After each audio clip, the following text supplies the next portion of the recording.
आप में से कितने लोग हैं जिनकी इंग्लिश बहुत अच्छी है, जो पूरे कॉन्फिडेंस से इंग्लिश बोल सकते हैं? सोच लेना, मैं यहाँ पे बिठा करके बुलवाऊंगा, सोच लेना। कुछ का ऐसे ऐसे नहीं, ये थोड़ा ज्यादा हो रहा है, इतनी अच्छी भी नहीं है। कितने लोग हैं जिनको इंग्लिश समझ तो आ जाती है लेकिन बोल नहीं पाते हैं कॉन्फिडेंस से, अपने आप को एक्सप्रेस नहीं कर पाते? सर फंबल बहुत करता है, फंबल बहुत विदाउट कॉन्फिडेंस। फंबल होता है और अंदर से बोलने से पहले ही हमको डर लगने लग जाता है कि अगर मैं आपको यहाँ पर बुलाऊं आपको समझ आ जाएगा अगर कोई इंग्लिश में बात करेगा, लेकिन अगर मैं आपको कहूंगा बोलने के लिए तो आप कॉन्शियस हो जाओगे। जितने हम फ्लुएंटली हिंदी बोलते हैं उसी कॉन्फिडेंस से हम इंग्लिश में बोलते हैं। उस कॉन्फिडेंस से हम नहीं बोल पाते, तो उस कॉन्फिडेंस से कैसे बोले? That is the challenge. Problem पकड़ में आ रही है ना? मतलब ये सेशन उन लोगों के लिए नहीं है जिनको इंग्लिश समझ ही नहीं आती है, उनको तो पहले स्कूल जाना है, ABCD पढ़नी है, ठीक है ना, बेसिक इंग्लिश सीखनी है। मैं बात कर रहा हूं उन लोगों की जिनको इंग्लिश समझ तो आती है लेकिन बोल नहीं सकते। अगर मैं उनसे पूछूं क्या समझ आया बताओ, इंग्लिश में बताओ, तो वो अटक जाएंगे वहां पर जाकर के। इसके पीछे रीजन क्या है, इस प्रॉब्लम की जड़ क्या है? एक तो है सुपरफिशियल लेवल के कुछ सॉल्यूशंस होते हैं, वो मैं आपको आकर के बताऊं कि देखो अपनी ग्रामर को ऐसे ठीक कर लो, ये कुछ वर्ड्स हैं अगर आप अपनी वोकैबुलरी में ऐड कर लोगे तो आपकी इंग्लिश अच्छी हो जाएगी, इंप्रेशन अच्छा हो जाएगा, व्हाटएवर। बट ये नहीं है प्रॉब्लम की जड़। प्रॉब्लम की जड़ कुछ और ही है। पहले हमको समझना पड़ेगा हम करते क्या है। हम कोई कहीं पर कुछ गलती कर रहे हैं और वो गलती कोई डीपली समझता नहीं है कि वो गलती क्या है। अगर वो हमको पकड़ में आ जाए तो हम इस प्रॉब्लम का सोल्यूशन निकाल सकते हैं। वो गलती ये है, आप मुझे बताना मैं सही कह रहा हूँ या गलत कह रहा हूँ। वो गलती ये है कि जब आप हिंदी में बोल रहे होते हो तो हिंदी में ही सोच रहे होते हो, उसको ध्यान से सुनना, और हिंदी में ही बोल रहे होते हो। लेकिन जब इंग्लिश में बोलते हो तो पहले हिंदी में सोचते हो, फिर इंग्लिश में कन्वर्ट करते हो, फिर बोलते हो। यस और नो? ये प्रॉब्लम की जड़ है। अगर किसी तरह से हम इसका सॉल्यूशन निकाल लें फिर इंग्लिश आपकी फ्लुएंट हो जाएगी, फिर आपको इंग्लिश बोलने में कॉन्फिडेंस आ जाएगा। यानी कि आप इंग्लिश में ही सोचो और बोल दो, वो जो बीच का गैप है वो हट जाए, ज्यादा सोचना ना पड़े। तो अब ऐसा क्यों होता है कि हम हिंदी में सोचते हैं और इंग्लिश में बोलते हैं? हम कन्वर्ट करके क्यों बोल रहे हैं? हम डायरेक्ट क्यों नहीं बोल पा रहे? जबकि वर्ड्स हमको पता है कि इसको ट्री बोलते हैं, इसको बॉटल बोलते हैं, इसको संदीप बोलते हैं, व्हाटएवर इट इज, ठीक है, आपको पता है, लेकिन उसको हमको कन्वर्ट क्यों करना पड़ रहा है? क्या जड़ है? आराम से सोचना, जल्दी में एकदम से बोलना मत, आराम से सोच करके बोलना। बताइए सर। एनवायरनमेंट।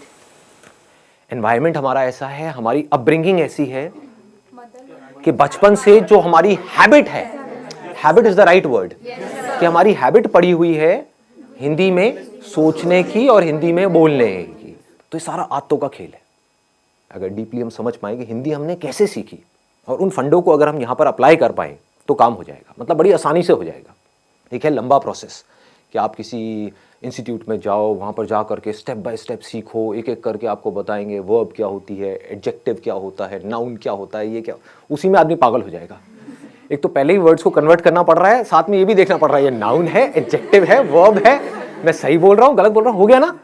और ज़्यादा कॉम्प्लिकेटेड हो जाएगा। तो सीख भी सकते होगे तो नहीं सीख पाओगे, अगर सीख भी जाओगे अंदर ही अंदर तो बोल नहीं पाओगे, क्योंकि अंदर और खचड़ पचड़ हो गई।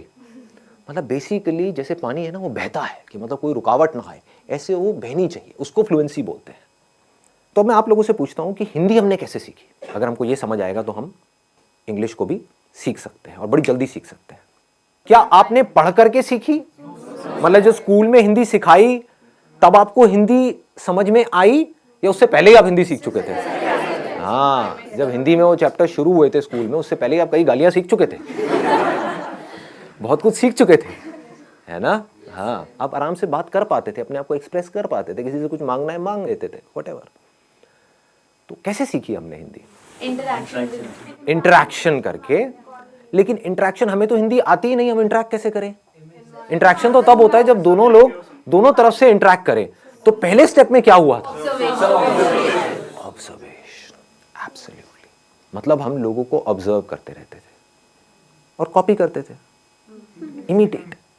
जैसे नकलची बंदर, आपने एक वर्ड सुना होगा, कभी किसी बंदर के सामने जाओगे, ऐसे ऐसे खुजाओगे, उल्टी सीधी हरकतें करोगे, व्हाटएवर, तो बंदर भी वही करने लग जाएगा। तो उस बंदर में और इंसान में ज्यादा फर्क नहीं है, आपको पता है, आप भी पहले बंदर ही थे, राइट? और कुछ लोग तभी बंदर हैं। तो हमने कैसे सीखा? जो भी हरकतें बड़ों को करते हुए देखा उसको कॉपी किया। वो बोल रहे हैं तो हमने भी वो बोलने की कोशिश करी, चाहे टूटा फूटा बोला, जैसा मर्जी बोला, लेकिन बोला। उन्होंने कोई अजीब सी हरकतें कर रहे हैं, गुस्सा कर रहे हैं, तो हम भी गुस्सा करना सीख गए, है कि नहीं? हमें पता है कि ये माँ बाप की आपस में लड़ाई हो रही है, बच्चों की ऑब्जर्वेशन बहुत तगड़ी होती है क्योंकि उनके पास करने के लिए और कुछ होता नहीं है। बैठे बैठे बस देखते रहते हैं, तो बच्चे ऑब्जर्व करते रहते हैं माँ बाप आपस में कैसे लड़ रहे हैं, कैसे माँ लड़ करके अपनी बात मनवा रही है बाप से, तो बच्चा वहाँ से सीख लेता है, बच्चे को समझ आ जाता है अच्छा मुझे यही कुछ करना पड़ेगा, ऐसे नहीं मानने वाले, है ना? तो बच्चा टेंट्रम करना सीख जाता है और फिर उसको वो चीज़ मिल जाती है तो फिर अगली बार और टेंट्रम करता है, और ऐसे ही हम सीखते हैं। तो कहने का मतलब है हम हिंदी कैसे सीखे?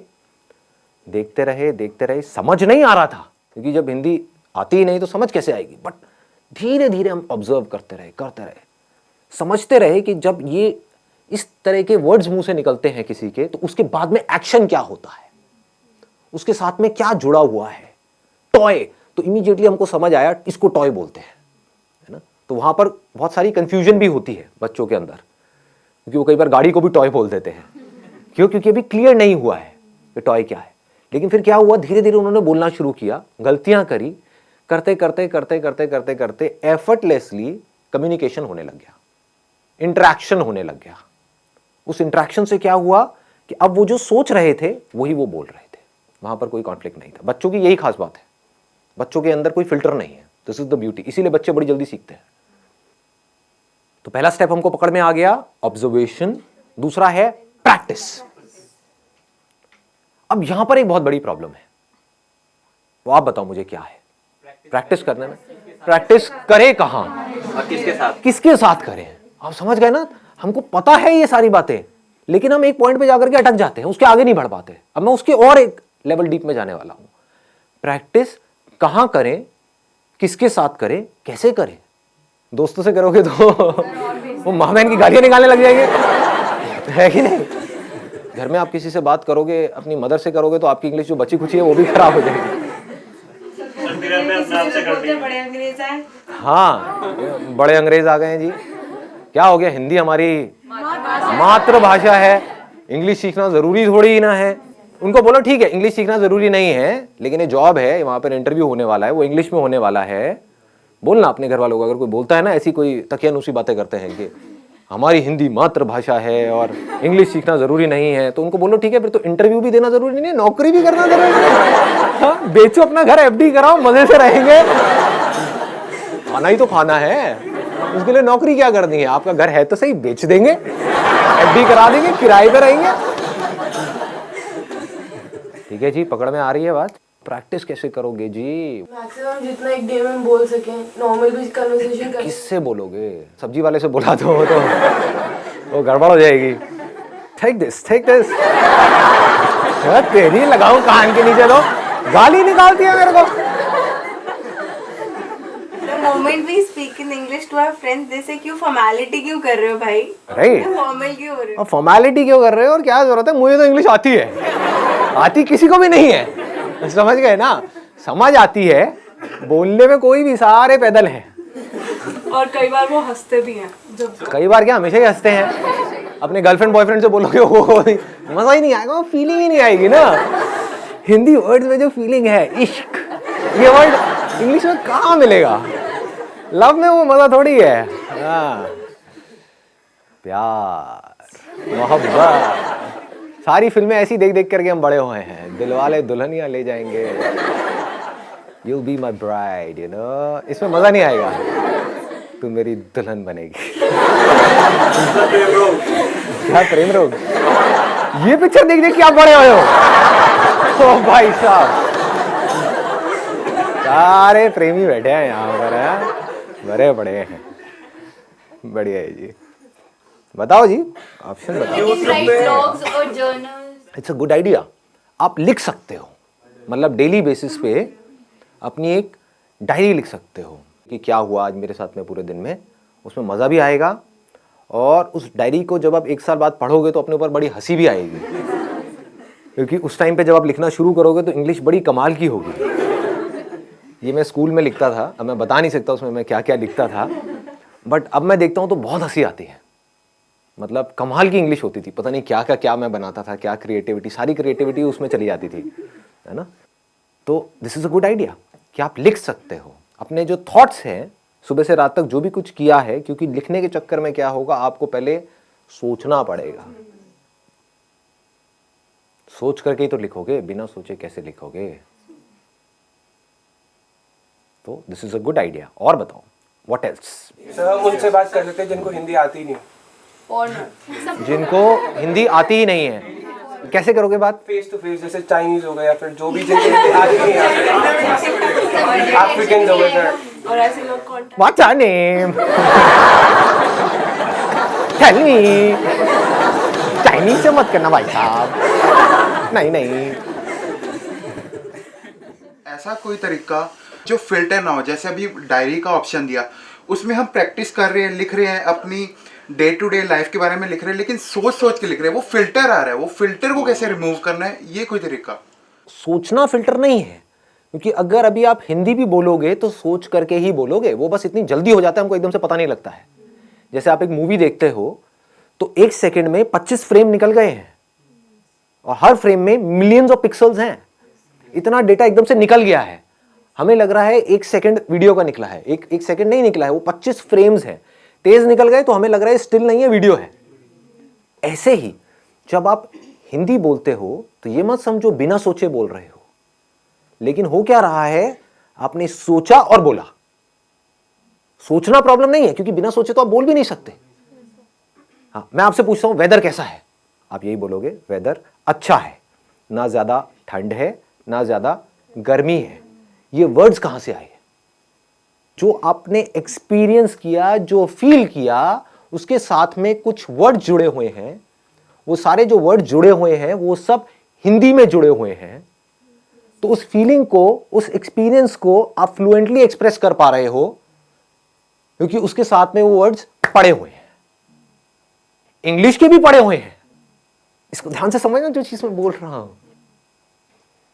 हिंदी के भी पड़े हुए हैं, इंग्लिश के भी पड़े हुए हैं, बट आप हिंदी फ्लुएंटली बोल पा रहे हो, इंग्लिश नहीं बोल पा रहे। क्यों?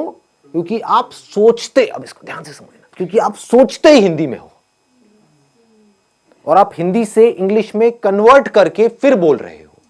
कुछ ऐसा हो जाए, अगर आप सोचना ही इंग्लिश में शुरू कर दो तो क्या होगा? Problem solve. हैबिट आपकी अभी पड़ी हुई है हिंदी में अंदर सोचने की। सुबह से रात तक आप करते क्या हो? कभी नोट करना, कहीं पर अकेले बैठे हुए हो, कभी पढ़ रहे हो, पढ़ते पढ़ते एकदम से पढ़ाई से ध्यान हटा, बैठ करके कुछ सोच रहे हो, कुछ गड़बड़ हुई घर में, उसके बारे में सोच रहे हो, सोने से पहले कुछ थॉट चल रहे हैं माइंड में। थॉट है क्या अगर बोलना नहीं है तो? कभी ध्यान से अपने थॉट्स को देखना। थॉट्स में अगर वर्ड्स नहीं है तो थॉट भी नहीं है। बिना वर्ड्स के सोच के दिखाओ, किसी ऐसी चीज के बारे में सोच के दिखाओ जिसका कोई वर्ड माइंड में पड़ा ही नहीं है। इम्पॉसिबल। हमें यह लगता है कि बात करना या बोलना मतलब सिर्फ आपसे मैं बोल रहा हूं, आपसे बात कर रहा हूं, इसको बात करना कहते हैं। अजी नहीं, जो हम अपने अंदर सुबह से रात तक बोलते हैं, एक्चुअल में वो बात करना है।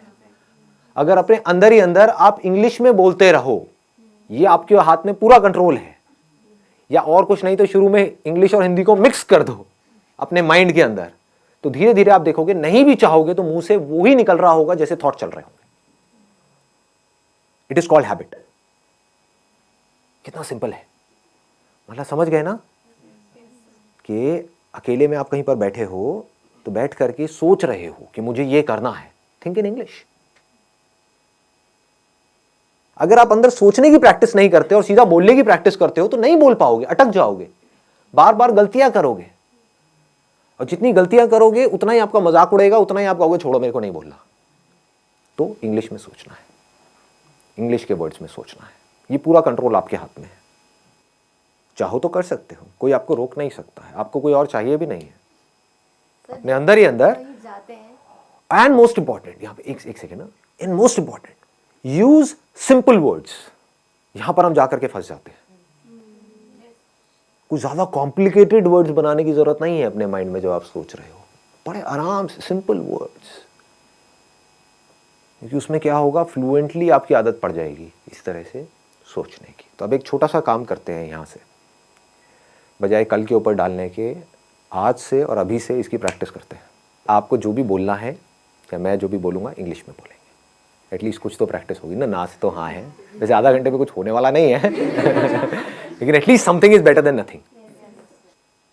सोच सोच करके नहीं बोलना है, बोल देना है जो भी अंदर से आ रहा है।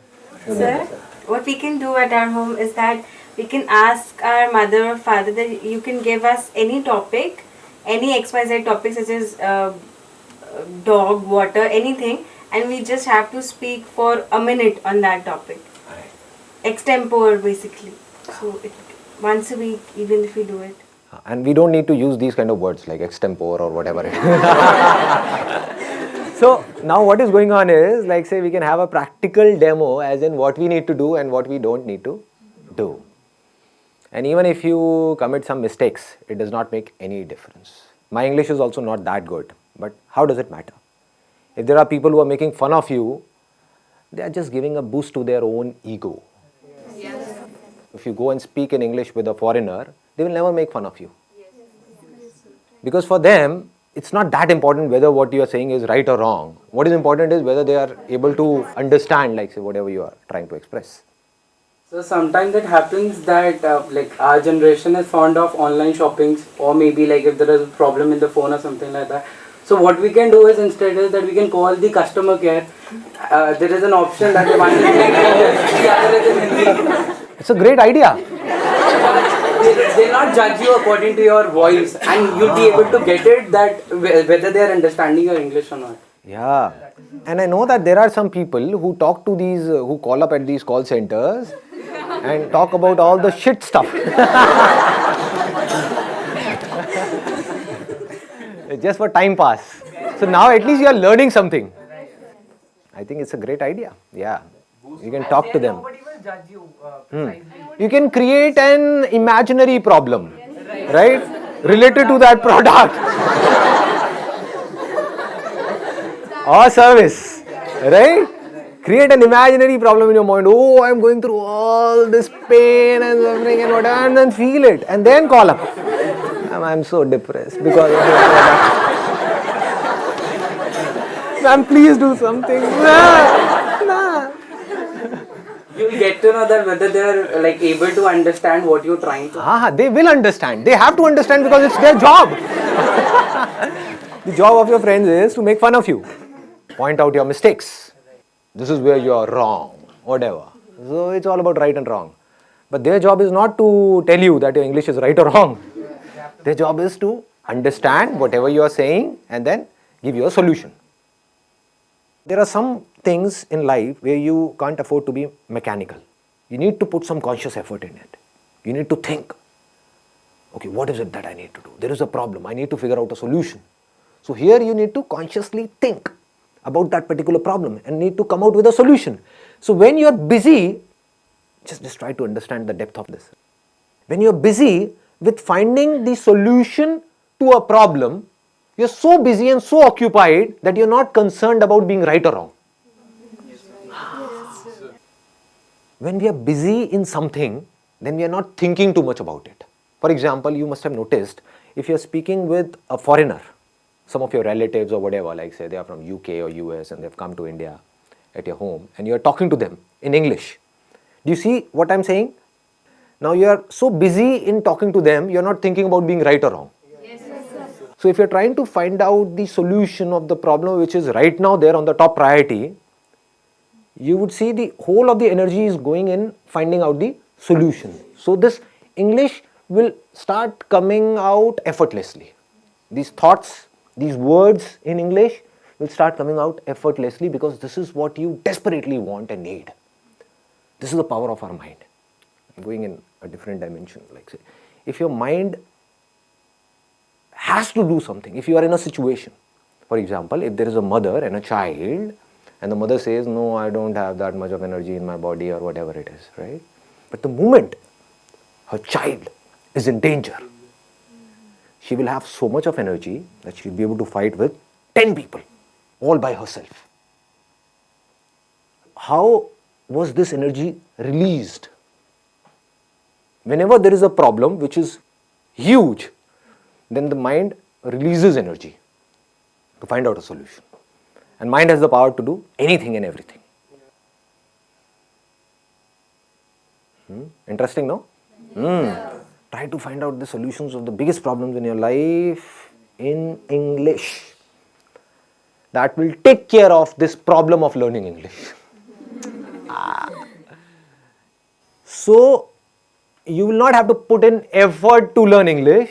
You will learn English automatically. As you learnt Hindi automatically. It's easy. It's easy. It's simple. Yeah.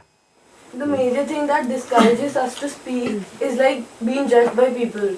And like at the back of our minds, we always think what would the other person think about us. Let those people go to hell. Curse them in your mind. Stare करते हैं वो लोग कुछ गलत बोलते हैं. So English. Speak up with confidence. This is the key. You know what? Even if you're not confident, just pretend to be confident. Sir words mind में आ ही नहीं रहे हैं. कुछ दिनों से घर पे हूँ तो माइंड बिल्कुल ऐसे हो चुका है, हिंदी इंग्लिश के वर्ड्स तक नहीं आ रहे हैं. एक्चुअली एग्जाम्स थे, बस पढ़ाई वो सब ही चल रहा था, तो सर वो चीजें ही नहीं आ रही माइंड में जो मुझे सब कुछ आता था वो भी मैं भूल चुकी. ऐसा लग रहा है. What are you saying? I'm not getting it. I'm not getting it. I told you English, girl. Speak up. Sir मुझे बोलना गया था, मैं तो ये. It's okay, no problem. Anything I else? think we stammer or get stuck while speaking because we get short of words while speaking, and then we get short of thoughts also. So if we are in continuous, like we are reading or we are writing anything, so we are not short of thoughts, and consequently we are not short of words also. So one is that we are reading and writing and something to do with conversation. One is reading or writing like mathematics or something to do with science, because these kind of words, or chemistry or biology or physics, these kind of words we don't use in our day-to-day conversation. So we need to read something or listen to something or go through something which is related to our day-to-day lives. So maybe you can watch Friends. This is one of my favorite, like Breaking Bad. Game of Thrones. I've heard a lot about it, but I don't know what it is. Then go for Big Bang. Big Bang Theory. So MD House. No limits. In my old age home, these things are not there. I have tried this thing. I used to think whatever goes on in my life. But what thought comes up is maybe I'm wrong. Whatever I'm thinking is wrong. So how would these things get correct? Like who will correct me? Even if you're wrong, how does it matter? That we need to understand again and again. Initially, whatever we do, we will be wrong. This is the problem because of which most of the people are not able to do what they really want to do, because they want to be right. This is a big trap. When you start doing something, anything for that matter, whether it is business or any kind of work or an art or a skill, what happens is we try to do it and we are not able to do it properly and we give it up. Even if you are wrong, it is not about a life or death situation. It is not Game of Thrones. Nobody is going to kill us or anything of that sort. At max, what can happen is, like, say, somebody will make fun of us. So what is happening is they are smiling, they are laughing. Right, because of us. So is it a problem or is it a good thing? Good thing. It's a good thing. Yeah, right. Because something good is going on because of you. Yeah. Whether they are laughing on your jokes or whether they are laughing on you, how does it matter? We need to say, okay, no problem, just keep doing it, keep doing it, keep trying, keep trying, keep trying. I think that is the key word. Keep trying, keep trying, keep trying. Sir, Dr. APJ Abdul Kalam has stressed on this thing that no matter what your age is, you should keep learning always. Right. And we need to understand all these things practically, not theoretically. One is theoretically, okay, I understood. Then what? You need to bring it in practice. That's where you need courage. That's the basic difference between a winner and a loser. Losers understand all these things. They would say, okay, I know all these things. Tell me something new. Abbe khachar. What will you do of something new? Huh? Even if you get more and more of new information, so-called new information in your brain, which is as good as dead because you're not using that information to do something, to bring it into action, what will you do with that information? They're just fond of information which they think is learning, but that is not learning at all. Learning means getting some information and bringing it into practice. That is learning. The moment you bring something in practice, either you will succeed in it or you will fail. So whether you succeed or you fail, you need to let it go and keep on building your practice.